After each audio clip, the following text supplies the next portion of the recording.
Let's talk about the good, the bad, and the ugly of using AI to answer inbound phone calls. And here at StubGroup, we have the unique privilege of seeing a lot of different types of businesses and different verticals and different sizes. We work with clients everywhere from really small mom and pop businesses up to multinational corporations. And so we're able to see how different businesses, different size businesses are implementing AI to answer inbound phone calls and how well that's working and sometimes not working. So I'm just going to walk you through, first of all, some of the top reasons that we see businesses trying this out. And then, again, specifically what we're seeing and where we see it work well and not work as well. So I would say the reasons you might want to use AI to answer inbound phone calls are relatively obvious. First of all, you have the ability to take every single call 24/7.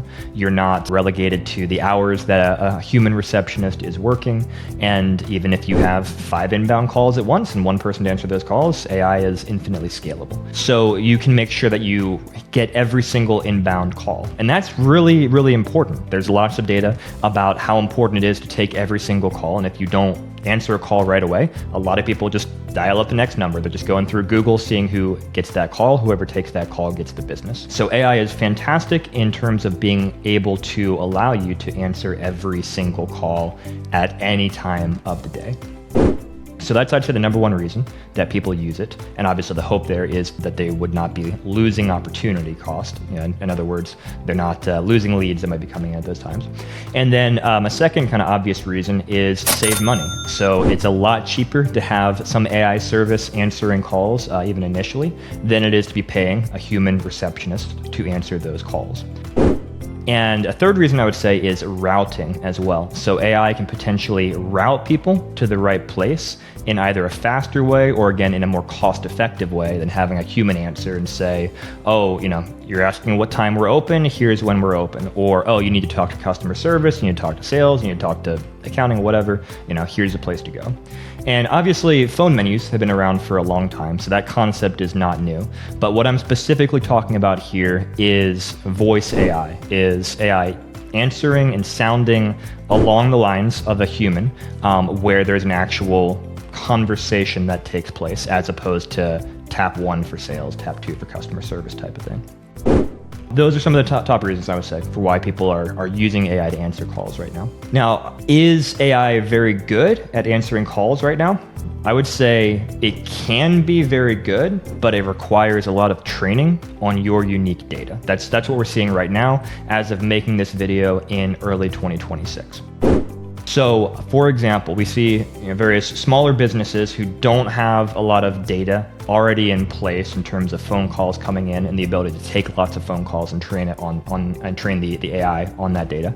And we're seeing a lot of issues. We're seeing the AI just not handle calls very well, and a lot of frustrated, upset callers, people hanging out because they're not getting through to where they need to be or because they don't like how the AI is answering things. And so we've definitely had a number of our smaller clients test AI and then move away from it because they're losing so much business and even having some negative reputational outcomes as well. People just really frustrated by the experience they're having with calling that particular business. But then on the other side of that, with some of our larger clients who have more data to work with and to train the AI on, we're seeing some really great results. We're seeing situations where by using AI to answer calls initially and essentially qualify leads, identify if they're the right type of person to speak to a human, that has allowed us to drive exponentially more phone calls without having to exponentially increase the number of human representatives who are available to make sales. And this is having massive cost savings and massive, again, scalability ramifications for some of our larger clients. But again, there's a caveat there where it's not like day one, they just took the AI software out of the box and it did an amazing job. There's been and continues to be a lot of training, of back and forth, of identifying, hey, this call went really poorly. We lost this lead who could have been a really good lead because the AI failed, gave the wrong answer, didn't understand the person correctly, things like that. And so there's definitely cost that's coming from that. We've seen lots of failed opportunities, failed issues there. But at the same time, because there's enough patience and training being put into that process, ultimately it's being a net positive because of what it's allowing that business to do and to take way more initial calls without having to spend a ton of money into expanding their physical human workforce.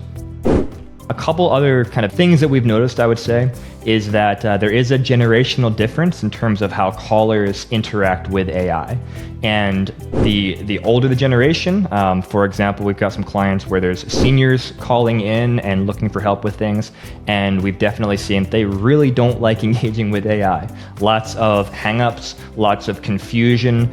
Sometimes they understand it's AI, sometimes they don't, and they're really confused why this person is repeating this question multiple times or not understanding them. And so I would say we're seeing more problems with older generations, and whereas on the younger side of things, people, I would say, grasp a little bit more how the AI works, and there's still frustration and hangups and whatnot, but maybe a little bit more grace or understanding given to the AI as part of the process. So is this a good fit for you? Well, here's a couple things I would recommend as a framework. First of all, are you able to take all the phone calls you're getting right now, or are you losing many of them because you don't have team members in place? If you're losing a lot of phone calls right now, then you're probably losing business right now. And so you might be worth testing having AI answer. At the same time, be prepared that if you roll out AI, you are going to lose business from some of those calls coming in because of poor experiences with the AI. That's almost certainly going to happen based upon what we've seen this being rolled out across a lot of businesses. And I would say, especially if you're in a business where reputation is important for every business, obviously, but if you're in particularly sensitive areas like the legal profession, for example, you might want to really think carefully about having AI take things, because people are even more sensitive to how those phone calls take place. For example, if you're a private investigator and someone's calling in, they might not be comfortable, interfacing with AI, talking about very sensitive situations. So bear those things in mind for your particular business model and where you operate as you decide whether or not to use it. But definitely, it's going to require some patience, some time, some training. But if you're able to invest that into things and you're able to put up with some of the losses that may come, we've seen some really good things as well for many of our clients on the larger side of things, higher call volume side of things that are using AI. And if you want to ask any questions about marketing in general, advertising, using AI to answer phone calls, etc., we'd love to help. Reach out through StubGroup.com, and we are here to talk.